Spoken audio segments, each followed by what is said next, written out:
വിദ്വേഷ പരാമർശ കേസിൽ പോലീസ് കസ്റ്റഡിയിലെടുത്ത RSI നായകൻ TG മോഹൻദാസിനെ തിരുവനന്തപുരത്തേക്ക് കൊണ്ടുപോകുന്നു. കേസ് അന്വേഷിക്കുന്ന തിരുവനന്തപുരം സൈബർ പോലീസ് മട്ടാഞ്ചേരിയിലെ വീട്ടിലെത്തിയാണ് കസ്റ്റഡിയിലെടുത്തത്. ലാപ്ടോപ്പ്, മൊബൈൽ എന്നിവ പോലീസ് പരിശോധിച്ചു. കരുവേലിപ്പടി ആശുപത്രിയിലായിരുന്നു TG മോഹൻദാസിന്റെ വൈദ്യ പരിശോധന. എല്ലാം നിയമമനുസരിച്ച് മുന്നോട്ടു പോകുമെന്ന് ആഭ്യന്തരമന്ത്രി രമേശ് ചെന്നിത്തല പറഞ്ഞു. തീർച്ചയായിട്ടും പോലീസിൻ്റെതായ ജോലി ചെയ്യും. പോലീസിനെ അതിൻ്റെ പ്രവർത്തനങ്ങൾ അത് ആ രീതിയിൽ നിയമപരമായി തന്നെ മുന്നോട്ട് കൊണ്ടുപോകും. നമ്മൾ പറയുന്ന പോലെ ഒരാളെ അറസ്റ്റ് ചെയ്യാനൊന്നും പറയാൻ എനിക്ക് പറ്റില്ലല്ലോ. നമുക്കങ്ങനെ ചെയ്യാൻ പറ്റില്ല. കാരണം എല്ലാം നിയമത്തിൻ്റെ രീതിയിലേ മുന്നോട്ട് പോകാൻ പാടുള്ളൂ. കാരണം ഇതെല്ലാം കോടതിയുടെ നിരീക്ഷണത്തിനും സ്ക്രൂട്ടണിക്കും വിധേയമാണ്. അപ്പോൾ അതുകൊണ്ട് ഒരാളിനെ കസ്റ്റഡിയിലെടുക്കുകയോ അല്ലെങ്കിൽ ചോദ്യം ചെയ്യുകയോ ചെയ്യുന്നതിന് മുമ്പ് തന്നെ നിയമവശങ്ങൾ പരിശോധിക്കണം, അയാളുടെ കുറ്റകൃത്യങ്ങളെപ്പറ്റി പരിശോധിക്കണം.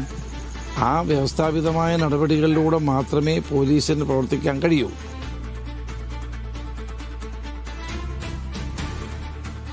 ആര്യ വിനോദാണ് കൊച്ചിയിൽ നിന്ന് വിവരങ്ങൾ നൽകാനായി ചേരുന്നത്. ആര്യ, TG മോഹൻദാസിനെ തിരുവനന്തപുരത്തേക്ക് കൊണ്ടുപോയിരിക്കുകയാണ്.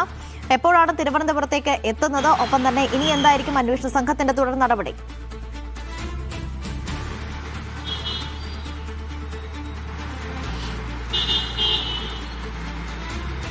ഇന്ന് വൈകിട്ട് 5 മണിയോടുകൂടിയായിരുന്നു തിരുവനന്തപുരത്ത് നിന്നുള്ള സൈബർ ടീം കൊച്ചിയിൽ എത്തുന്നത്. കൊച്ചി മട്ടാഞ്ചേരിയിലെ അവരുടെ വീട്ടിലെ TG മോഹൻദാസിന്റെ വീട്ടിലെത്തിയിട്ട് പരിശോധന തുടങ്ങുന്നത് എന്നുള്ളതാണ്. 5 മണിക്ക് തുടങ്ങിയ ഈ ഒരു പരിശോധനയും അതുപോലെ തന്നെ അവരുടെ ചോദ്യം ചെയ്യലും തീരുന്നത് 7:15 കൂടിയാണ്. പിന്നീട് കരുവേലിപ്പടി ജനറൽ ആശുപത്രിയിൽ എത്തിക്കുകയും അവിടെ നിന്നും വൈദ്യപരിശോധന നടത്തുകയും ചെയ്തു.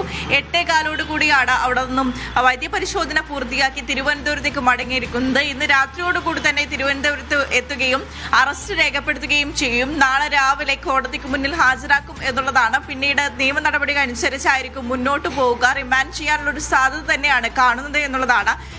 ഇത്രയും ദിവസമായിട്ടും ഈ ഒരു കേസിൽ യാതൊരു നടപടിയും എടുക്കാത്തതിനെ തുടർന്ന് വലിയ രീതിയിലുള്ള വാദം ഉയർന്നിരുന്നു എന്നുള്ളതാണ്. അതുപോലെ തന്നെ അർജുൻ ആയങ്കിയുടെ കേസിലും ഇതിലും യാതൊരു നടപടിയും എടുക്കുന്നില്ല, പോലീസിന്റെ ഭാഗത്തു നിന്നും യാതൊരു നീക്കുപോക്കും ഉണ്ടാകുന്നില്ല എന്നുള്ള തരത്തിലുള്ള വിവാദപരമായിട്ടുള്ള പല കാര്യങ്ങളും നടന്നു എന്നുള്ളതാണ്. അതിനുശേഷം ഇന്ന് രാവിലെയോടുകൂടി അർജുൻ ആയങ്കിയെ പിടികൂടുന്നു, അറസ്റ്റ് ചെയ്യുന്നു. തുടർന്ന് ഇന്ന് വൈകിട്ടോടുകൂടി തന്നെ, ഇന്ന് ഉച്ചയോടുകൂടി തന്നെ തിരുവനന്തപുരത്തുള്ള സൈബർ ടീം എറണാകുളത്ത് എത്തുന്നു. മട്ടാഞ്ചേരിയിലെ വീട്ടിലേക്ക് അവർ ഉണ്ടെന്ന് TG മോഹൻദാസ് അവിടെ ഉണ്ടെന്ന് ഉറപ്പാക്കിയ ശേഷം മട്ടാഞ്ചേരിയിലെ അവരുടെ വീട്ടിലേക്ക് പ്രവേശിക്കുകയും ചോദ്യം ചെയ്യൽ നടപടികളിലേക്ക് കടക്കുകയും ചെയ്തു.